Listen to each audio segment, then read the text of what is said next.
قلنا لكم المرة المليون بنوجه رجالنا المجتمع الدولي، ما بدناش مساعدات، بدنا توقفوا الحرب.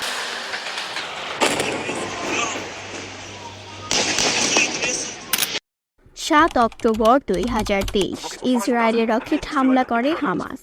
এতে 1200 ইসরায়েলি নিহত হলে হামলার পরপরই হামাসকে নির্মূলের অঙ্গীকার করে ইসরায়েল, যার ফলস্বরূপ তারা 7 অক্টোবরের পর থেকে এখন পর্যন্ত প্রায় 8 মাসের লড়াইয়ে গাজায় 36,000-এরও বেশি ফিলিস্তিনিকে হত্যা করেছে, যে সংখ্যা দিন দিন বেড়েই চলেছে। তাহলে ফিলিস্তিনের উপর চলা এই নির্মমতাকে আপনি কি বলবেন? যুদ্ধ নাকি গণহত্যা, যেখানে ত্রাণ নিতে আসা মানুষের উপর অতর্কিত হামলা করা হয়? এমন নির্মমতায়ও আরব বিশ্বের নেতারা কেন কোনো পদক্ষেপ নিচ্ছে না? পদক্ষেপ না নেওয়ার কারণই বা কি? তারা কি ইসরায়েলের উপর কোনো নিষেধাজ্ঞা আরোপ করতে পারতো না? ওআইসি কি করছে?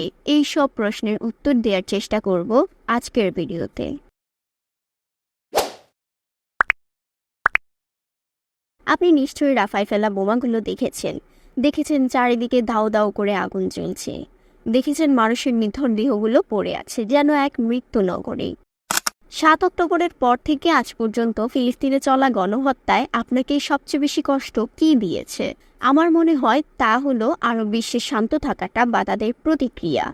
সৌদি আরব ইসরায়েলের বিরুদ্ধে নিন্দা জানালেও তারা ইসরায়েলের সাথে শান্তি চুক্তির দরজা খোলা রেখেছে। এমনকি সংযুক্ত আরব আমিরাত ও বাহরাইন হামাসের হামলার সমালোচনাও করেছিল। মরক্কো গাজায় সামরিক হামলায় উদ্বেগ প্রকাশ করেছে। সিরিয়া ও হুতি নিয়ন্ত্রিত ইয়েমেন হামাসকে সমর্থন দিয়েছে। বাংলাদেশ, পাকিস্তান, মালয়েশিয়া ও ইন্দোনেশিয়ার মতো মুসলিম সংখ্যাগরিষ্ঠ দেশগুলো ইসরায়েলের হামলার নিন্দা জানিয়েছে, যদিও এসব দেশের সোচ্চার হওয়ার মতো কোনো প্রভাবই নেই। আরব দেশগুলোর মধ্যে সবচেয়ে কার্যকর ভূমিকা পালন করেছে কাতার। কাতারের মধ্যস্থতায় 5 দিন গাজায় বোমাবর্ষণ বন্ধ রাখে ইসরায়েল। এছাড়া ফিলিস্তিনের পক্ষে পূর্ণ অবস্থান রয়েছে ইরানের। রয়টার্সের একটি প্রতিবেদনে বলা হয়েছে, আয়াতুল্লাহ আলী খোমেনি বলেছেন, যারা ইহুদিবাদী শাসকদের উপর হামলার পরিকল্পনা করেছে আমরা তাদের হাতে চুম্বন করি। এছাড়া ইরান সরাসরি ইসরায়েলের ড্রোন ও মিসাইল হামলাও চালিয়েছে, যদিও এর পিছনে অন্য একটি কারণ রয়েছে। তুরস্ক কঠোর ভাষায় নিন্দা জানালেও ন্যাটোর সদস্যপদ হওয়া সহ বেশ কিছু বিষয়ের কারণে তারা কৌশলী ভূমিকা পালন করেছে। এছাড়া বেশিরভাগ আরব ও মুসলিম দেশ হামলার নিন্দা জানিয়েছে এবং মানবিক সহায়তা প্রদান করেছে। তাছাড়া 11 নভেম্বর 2023 গাজায় ইসরায়েলের হামলার পরিপ্রেক্ষিতে আরব ইসলামিক সম্মেলনের আয়োজন করে সৌদি আরব। কথাটা মাথায় রাখবেন, পরে আবার এই নিয়ে আলোচনা ফেরা যাক। এই সম্মেলনে আরব লীগের 22টি দেশ ও অর্গানাইজেশন অফ ইসলামিক কোঅপারেশন ভুক্ত 57টি দেশ অংশ নেয়। আরব ও মুসলিম দেশগুলোর নেতারা সম্মেলনে গাজা উপত্যকায় ইসরায়েলের নিষ্ঠুর হামলার প্রতি নিন্দা ও দ্রুত যুদ্ধবিরতির আহ্বান জানালেও ইসরায়েলের বিরুদ্ধে কোনো শাস্তিমূলক কিংবা অর্থনৈতিক অথবা রাজনৈতিক পদক্ষেপ নেওয়ার বিষয়ে ঐক্যমতে পৌঁছাতে পারেননি। আরবদের এমন আচরণের পেছনে কয়েকটি কারণ রয়েছে। এর মধ্যে আমি 3টি কারণ আপনাদের সামনে আজকে তুলে ধরার চেষ্টা করব। এর সবচেয়ে বড় একটি কারণ হলো ইসলামী সংগঠনগুলোকে দমিয়ে রাখা। আরব অভ্যুত্থান ও বিপ্লবের সময় সবচেয়ে কার্যকর আন্দোলন এবং সামাজিক রাজনৈতিক ভূমিকায় ছিল মূলধারার ইসলামী সংগঠনগুলো। মুসলিম ব্রাদারহুড, যেটা আরব বিশ্বের বৃহত্তম মুসলিম নাগরিক সমাজের সংগঠন ছিল, তাদের আন্দোলনগুলো ছিল জোরালো। মিশরে গণ অভ্যুত্থানে হোসনি মুবারকের পতনের পর তখন মুহাম্মদ মুরসি প্রেসিডেন্ট হয়েছিলেন। তিউনিসিয়া ব্রাদারহুড অনুপ্রাণিত এননাহদা সবচেয়ে ক্ষমতাধর রাজনৈতিক সংগঠন হিসেবে আত্মপ্রকাশ করেছে। সিরিয়াতেও প্রেসিডেন্ট বাশার আসাদ বিরোধী বিদ্রোহে মুসলিম ব্রাদারহুডের ছিল এক প্রধান ভূমিকা। তাছাড়া গাজা নিয়ন্ত্রণকারী হামাসও ব্রাদারহুড দ্বারাই অনুপ্রাণিত। এসব ঘটনা সৌদি আরব ও আরব আমিরাতের মতো বংশানুক্রমিক শাসনতন্ত্রের দেশগুলোকে আতঙ্কিত করে তোলে, যার ফলস্বরূপ 2014 সালে হামাসের সাথে সাথে মুসলিম ব্রাদারহুডকেও মিশর, বাহরাইন, সৌদি আরব, ইউএই সহ বেশ কয়েকটি আরব রাষ্ট্র সন্ত্রাসী সংগঠন হিসেবে ঘোষণা করে।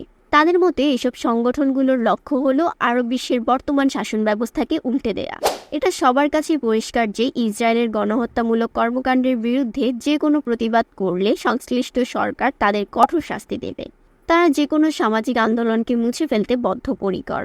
তাই এসব দেশের রাস্তাগুলো কোনো আন্দোলন বা প্রতিক্রিয়া থেকে বিরত। প্রকৃতপক্ষে ফিলিস্তিন ভিত্তিক সংগঠন হামাসের ধ্বংসের জন্য আরব রাষ্ট্রগুলো খুশি। তাছাড়া তারা অর্থনীতির প্রতি খুবই সচেতন, যা দ্বিতীয় সবচেয়ে গুরুত্বপূর্ণ কারণ। অনেক আরব দেশের প্রথম ও প্রধান অগ্রাধিকার তাদের অর্থনৈতিক মুনাফা। এমন প্রসঙ্গে ইউনিভার্সিটি অফ এডিনবার্গ রিসার্চার ও আমিরাতি সমাজবিজ্ঞানী মীরা আল হোসেন বলেন, সংযুক্ত আরব আমিরাত ও সৌদি আরব তাদের অর্থনীতির সমৃদ্ধি ও বিদেশি বিনিয়োগ আকর্ষণে সর্বোচ্চ মনোযোগ দিয়েছেন। প্রকৃতপক্ষে তারা তাদের আরাম আর সম্পদ ত্যাগ করতে চায় না। তারা চায় না তাদের ব্যবসায় ইহুদিবাদী কিংবা তাদের সমর্থকরা কোনো হস্তক্ষেপ করুক, অর্থাৎ তাদের ব্যবসা ক্ষতিগ্রস্ত হোক। বেশিরভাগ আরব দেশগুলোর ব্যবসা মূলত পশ্চিমাদের সাথে। আরব অভিজাতরা মূলত ইন্টারন্যাশনাল বিজনেস সার্কেলের উপর নির্ভরশীল, যা মূলত পশ্চিমাদের ধারায় প্রভাবিত। তাই তারা এমন কোনো কাজ করবে না যা তাদের ব্যবসার ক্ষতি করবে। অতএব তাদের একমাত্র অবদান হলো মানবিক সহায়তা, যা অভাবী ফিলিস্তিনি জনগণের কাছে পৌঁছায় না। একজন ফিলিস্তিনি বলছে, আরব রাষ্ট্রগুলোকে আমি বলছি, আমাদের যদি এভাবে খুন হওয়া তোমরা দেখতে চাও, তাহলে কেন তোমরা ত্রাণ পাঠাচ্ছ? আমরা আর কোনো ত্রাণ সহায়তা চাই না। এক একটি ত্রাণবহর আসা মানে আরেকটি হত্যাযজ্ঞ। আরব রাষ্ট্রগুলোর এমন আচরণের পিছনে পশ্চিমা প্রভাবও অনেক বড় একটি কারণ। আরব সরকাররা মূলত পশ্চিমা রাষ্ট্রগুলোর দ্বারা হুমকির সম্মুখীন, কেননা তাদের বেশিরভাগ নেতার ক্ষমতাই পশ্চিমাদের উপর নির্ভর করে। তারা তাদের ক্ষমতার চেয়ার ছাড়তে চায় না। তাছাড়া ইসরায়েলপন্থী শাসকরা ফিলিস্তিনপন্থী সরকার আর সমর্থকদের হুমকি দিয়ে আসছে। তারা প্রতিনিয়ত ফিলিস্তিনপন্থী নেতাদের হুমকি দেয় এবং ইসরায়েল বিরোধী অবস্থান থেকে বিরত রাখে। তাই কোনো আরব সরকার ইসরায়েলের বিরুদ্ধে আওয়াজ তুলতে সাহস করে না। তারা ফিলিস্তিনিদের মানবিক সহায়তা প্রদান করেছে ঠিকই, কিন্তু ইসরায়েলের বিরুদ্ধে দৃঢ় পদক্ষেপ না নেওয়ার ব্যাপারেও সর্বদা সতর্ক থাকে। গালফ কোঅপারেশন কাউন্সিল বা জিসিসি মুক্ত দেশগুলো চাইলে ইসরায়েলের বিরুদ্ধে কঠোর পদক্ষেপ নিতে পারত। এই জোটের সদস্য দেশগুলো হলো সৌদি আরব, সংযুক্ত আরব আমিরাত, কুয়েত, কাতার, বাহরাইন ও ওমান, যাদের অর্থনীতি অনেকটা তেলের উপরই নির্ভরশীল। বেশি দূরের ইতিহাস দেখার প্রয়োজন নেই। 1973 সালে আরব ইসরায়েল বা ইয়ম কিপুর যুদ্ধের সময় আরবদের ভূমিকা কেমন ছিল তা দেখলেই চলে। তখন আরবের তেল ও গ্যাস উৎপাদনকারী দেশগুলো ইসরায়েলকে সহায়তা করা দেশগুলোতে জ্বালানি তেলের উপর নিষেধাজ্ঞা দিয়েছিল। এই নিষেধাজ্ঞার ফলে যুক্তরাষ্ট্র ওই যুদ্ধ অবসানের উপায় খুঁজতে উদ্যোগী হয়। তৎকালীন মার্কিন জাতীয় নিরাপত্তা উপদেষ্টা হেনরি কিসিঞ্জার যুদ্ধবিরতি কার্যকর করার জন্য কায়রো, দামাস্কাস ও তেল আবিবে টানা সফর করেন, যা পরবর্তীকালে শাটল ডিপ্লোমাসি নামে পরিচিতি পায়। পরবর্তীতে এই নিষেধাজ্ঞার ফলে যুদ্ধবিরতি কার্যকরের মাধ্যমে যুদ্ধের অবসান হয়। এবার অন্তত তারা তেলের উৎপাদন কমিয়ে দিতে পারত, যাতে তেলের দাম বেড়ে যেত, কিন্তু এর কোনোটিই তারা করেনি। এই প্রথম কোনো আঞ্চলিক যুদ্ধের পর তেলের দাম না বেড়ে উল্টো কমেছে। 23 সালের ডিসেম্বরের হিসেব অনুযায়ী ব্যারেল প্রতি অপরিশোধিত জ্বালানি তেলের দাম 10% কমে গেছে।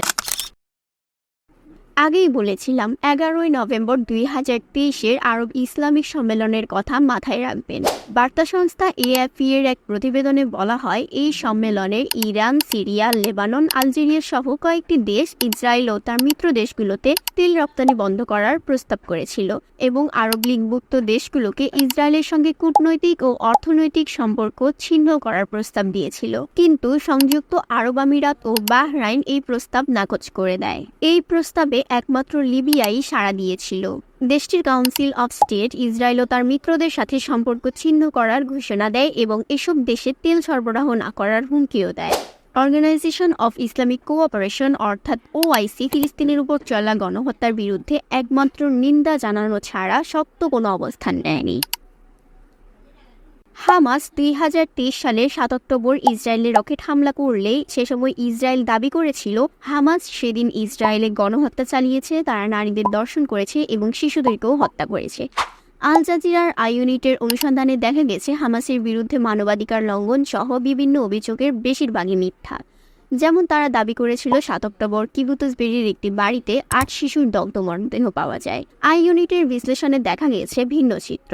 তারা বলছে সেদিন ওই বাড়িতে কোনো শিশু ছিলই না, বরং সেখানে থাকা 12 জনই প্রায় নিশ্চিতভাবে ইসরায়েলি বাহিনীর অভিযানের সময় নিহত হয়। শুধু ইসরায়েলি নয়, তাদের এসব দাবিকে পশ্চিমা বিশ্বের অনেক নেতারাও সমর্থন করেছে। বর্তমানে শুধু আরব শাসকরাই চুপ নয়, বরং অনেক মুসলিম দেশের রাস্তা অমুসলিম দেশের রাস্তার তুলনায় খুবই শান্ত। বর্তমানে আমরা ফিলিস্তিনে চলা গণহত্যার প্রতি খুবই উদাসীন।